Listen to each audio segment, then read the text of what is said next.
What's going on, guys? I'm back again, Raul TV, fixing things this time.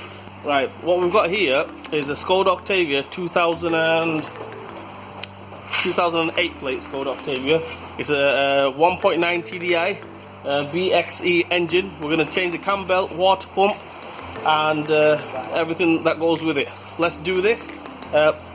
I know I get too many Skodas in the garage. It doesn't mean I'm a Skoda specialist. Trust me, I do get other cars in the garage, but they're not worthwhile being recording and posting them on YouTube. But I get other cars in the garage as well, not just Skodas. Anyway, let's do this one. As you can see, the first thing I've done, I've took the wheel off. There's a cover here, which is over there now. I've took that one off, that corner cover, so we can gain access to the crank pulley. Took the crank pulley off and the fan belt off. I mean, they're dead easy to take off. You don't really need to mess about with them. I don't need to mess about showing you. 4 bolts on the crank pulley, whiz that off. Tensioner, you know, slacken the tensioner, and the fan belt will just come straight off. And that's about it. Right, let's go on the top.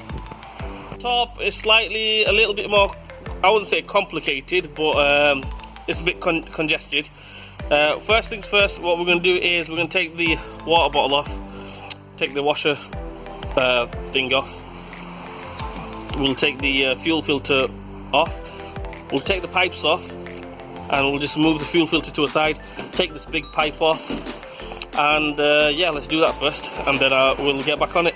Guys, as you can see, I've took this one off, the washer filler, that's all loose. This is all loose. Top tip here, I'm going to put the light on so you can see. As you can see, there's a little bolt there where I'm pointing at. Don't take that off, just slacken that, slacken that, and take this one off and take the nut off there. If you take that off, then when you come to fitting it again, it's just a headache, you know. It's got a cutout and it will just slide off. Another top tip, I'm going to take the fuel pipes off. You can mark it, you don't need to mark it, but if you just want to make sure 100%, just put a little dot there to that one, and then, you know, you're safe then. I've done this a couple of times, so I know which one goes where, but for the purpose of the viewers, I'm just going to mark it. Tip X, put a little dot there, and then put a little dot there. We know that one goes to that one. Guys, as you can see, I've took all that off, all the washer bottle off, all the coolant expansion bottle off, and I've just moved them to a side there. You can go taking everything off, which if you want to be 100% professional, take everything off, but save you a bit of time, save you messing about taking these clips and everything off. Just move them to a side, because all we need to do is to gain access to that. So what we do now is, I'll try to do some with one hand. Take that clip off there. Take, if I can get to that clip around the back, that off there. Just pull that off. There we go, the cover's off. You can see the cam belt now. There's the cam belt. Tensioner's there. Obviously we can't change it there, obviously. Obviously we have to change the water pump as well. So what we do now is we send it up, see if there's anything else to take off underneath. Make sure there's nothing to take off underneath. There is one bolt on the mounting that we need to take off. Take that off, and then we'll come on the top, and then we'll go from there. The car up on the ramp is above my head, as you can see. What we do is, we obviously, eagle-eye viewers will notice that in the beginning the crank pulley was already off. I've already took it off once, but for educational purpose, I'm going to show you guys. The crank pulley's on there, fan belt's on there, obviously. We slacken the tensioner, which is here, 16mm. Sorry, there, 16mm. Slacken that, and the belt comes off. Then what we do is we have 4 bolts like this. These splined, multi-spline sockets. I think it's 8 or a 10. 10, I think, yeah, 10 multi-spline. Take them off. So we took them off, as you can see. Never ever, unless you're changing the crankshaft oil seal, do not ever take that one off. If you take that off without locking it up and everything, then you're going to be in trouble. So do not take that off, just take the 4 bolts off. After that, as you can see, I've slackened that bolt, leave it slack and on the inside position. If you leave it like that, when you drop the engine you might get caught into something. So what we do is just leave it like that. Just can't go anywhere. Crank pulley, we'll try picking it off with one hand.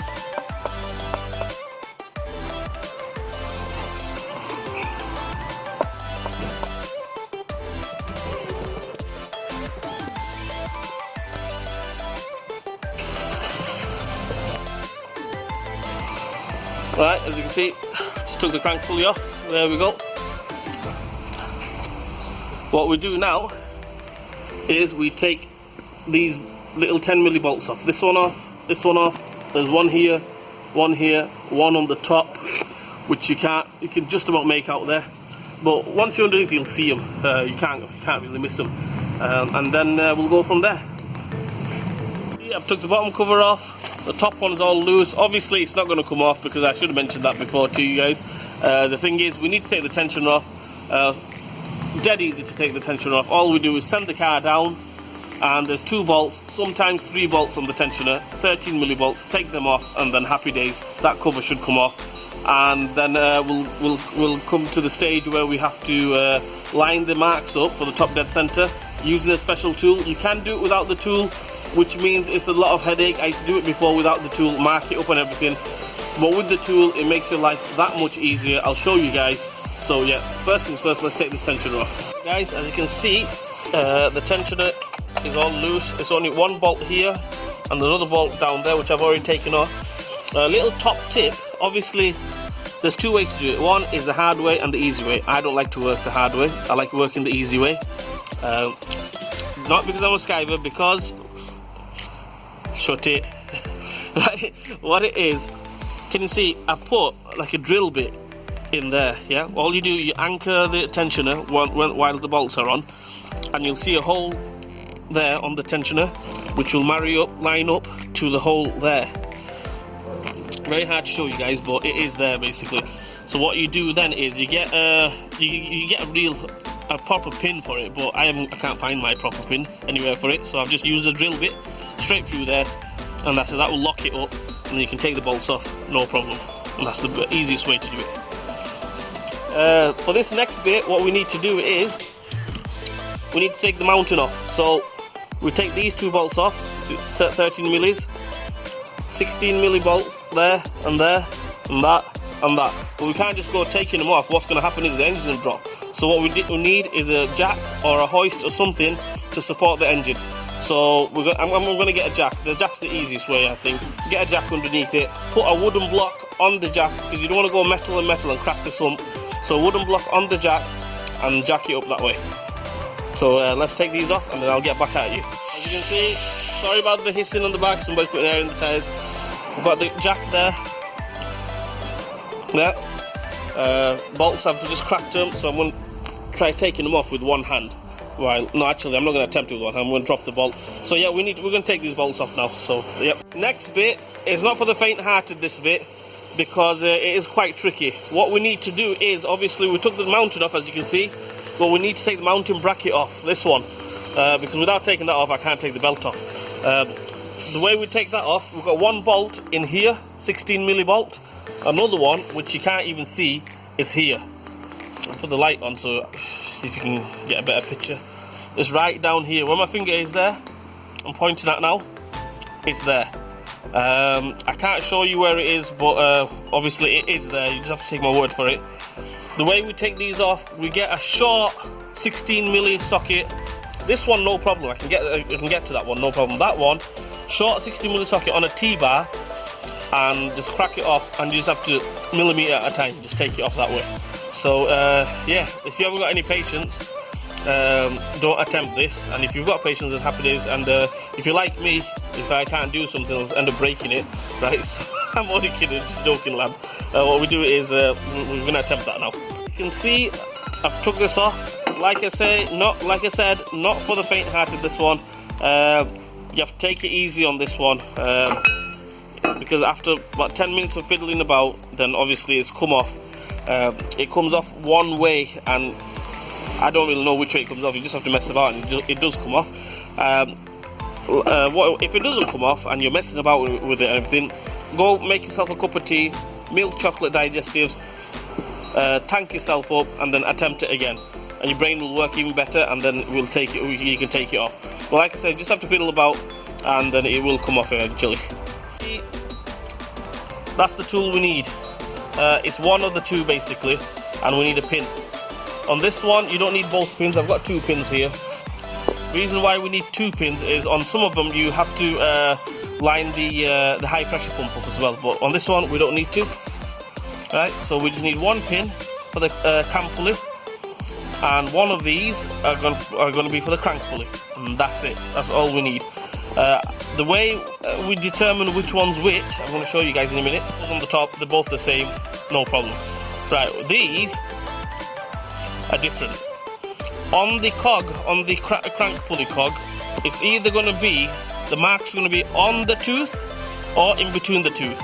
If it's on the tooth, you're going to use this one. You'll see this one, you'll use this one, yeah? If it's between the tooth, you're going to use this one. I've marked it. As you can see, that's going to go in between the tooth on the cog, and we're going to use that one. If it's like I said, on the cog, as you can see, the cog will fit into there, and we're going to use that one. So you just have to figure out, make sure you use the right one. If you don't use the right one, then you will mess the timing up. Big problems. So make sure you use the right one. And if you don't want to use that, you just want to go ahead, mark it, you can mark it up, but once you come to fit the belt on, it is a lot of headache. Basically, you have to hold it in right place and everything. These, they'll lock it up, you'll have no trouble putting the belt back on. So let's do that first. See, on this one, the mark is there in between the cog. So the one we're going to be using is this one. As you can see, I've just marked it just for educational purpose, so you guys can see it.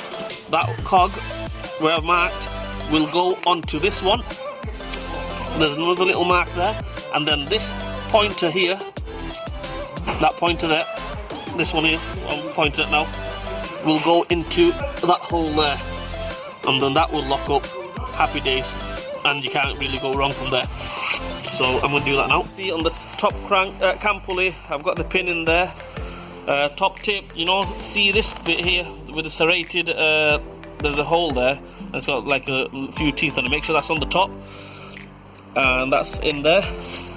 Around here, as you can see, I've got the tool on, marked up, or put a mark on there so you can see it's absolutely bang on.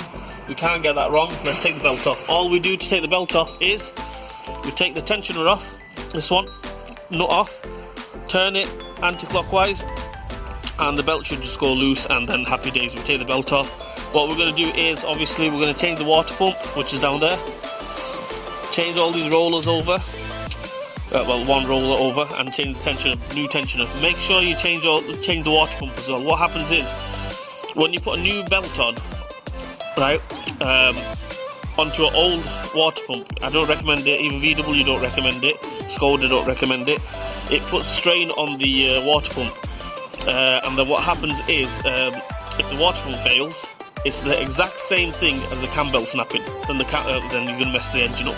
So every time you change the cam belt, change the water pump. New belt, timing belt kit, and water pump plus water pump. I recommend you go for a good make, like a INA, or you go for a Gates. If you want to go to main dealer, and the agents, they will use Gates as well. Maybe it might not have the badge on it, the Gates badge on it. They'll have the Audi badge on it, or VW badge on it, or whatever. But it's technically it's a Gates one. So INA is as good as Gates, and INA is a really good make. So no problems with that. And yeah, there's a new belt, new water pumps in there. Let's fit it. Let's get it done, dusted, and that's it. As you can see, I put the water pump on, the belt's back on, tensioner's on, the roller's on. Obviously I couldn't show you exactly how I put it because obviously I need two hands and nobody else can film it. So what it is, to put the belt on, we put the pins on in, obviously, slacken these three, 1, 2, 3, then the cog will move, the pulley will move, then you can get the belt on a little bit easier. Not easier, but still you can get it's better, it's easier than, you know, having them tight. Another thing, see the pointer there? When you come to tighten the tension the belt up, make sure the pointer there, where my finger is, where I'm moving there, lines up with that cutout there. Allen key, size 6 Allen key, go clockwise, it'll tension the belt up, and then you just tighten that 15mm nut up. That's all you do, and that's it. All we do now is, we don't go starting the car up, take the pins out, turn it by hand. You turn it by hand first, make sure it's all free, nice, nothing's catching, then put all the covers back on and put the mounting on. and then start the car up, and then it should be happy days, all good. So let's do that first. Take the pins out, turn it by hand, and then we'll put all the mountings, everything back on. See, I've got the bracket on, this one. You can go ahead, put the cover on, make your life a lot easier, or you could just leave all that so we can see the workings after. Put the mounting back on, and just fit everything in reverse order basically. Just check the video out, see the way we took it off, and just, you know, fit it in reverse order. Guys, we're nearly there, we're on the home stretch. I've put the fuel filter back on. That's not on, but it's there. The washer bottle, that's the washer inlet. The expansion bottle's on. These two are going to go there. Well, I'm going to put the turbo pipe back on, intercooler pipe back on, cover back on, and yeah, fan belts on, as you can see. Tensioners back on, and yeah, happy days. After that, we start it up, put some water in it, obviously, put some antifreeze in it, and see how it runs. It should run. We've used the correct tools, everything, and it should be, you know, it should fire up first time. So let's do that. Everything is back on again, besides underneath few covers and everything, but we don't need to put them on to start the car up, because if we go putting all the covers on and then find out there's a water leak, which means we have to take everything back off again. So what we need to do now, we've put a bit of a right, so as you can see, what we're going to do is I put a bit of antifreeze in it, about a litre of antifreeze in it, and what I'm going to do is I'm going to top it up with water now, so then that way antifreeze inside proper in the nuts and crannies, and water on top, and then what we're going to do, fill it up all the way with the water, start the car up, leave the heater on hot, wait till the fan kicks in. When the fan kicks in, thermostat opens, and then the water drops, and then we top it up with antifreeze again. So I'll put the antifreeze in, fill, let's dump the water in.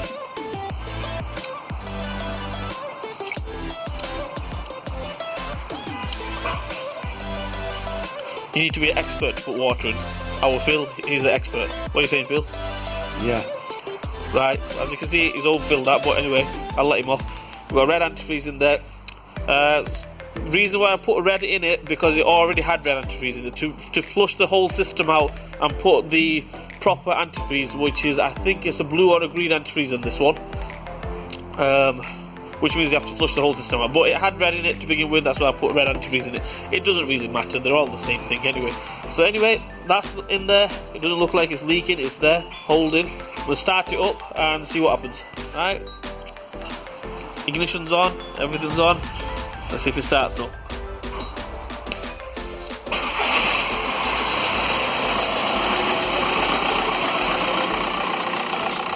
That's it, all starts up, all good. We just wait for the air to come out. Basically, we've topped it up with water, topped it up with antifreeze. I'm going to make sure the heater's on full blast and wait till the fan kicks in. On these, it takes an age, absolute long time for the fan to kick in. Best way to do it, I recommend, you put everything back on, give it a drive for about 10 minutes, and you know, the fan should kick in. But that's it. Anyway, guys, like, share, and subscribe to my channel, and I will see you guys soon. Hopefully with another top tip, another video. I hope this video helps you guys out. If you're attempting the timing belt, water pump and stuff like that, take your time, and you should. It's not that hard of a job. So anyway, like I said, like, share, subscribe to my channel, and I will see you guys soon.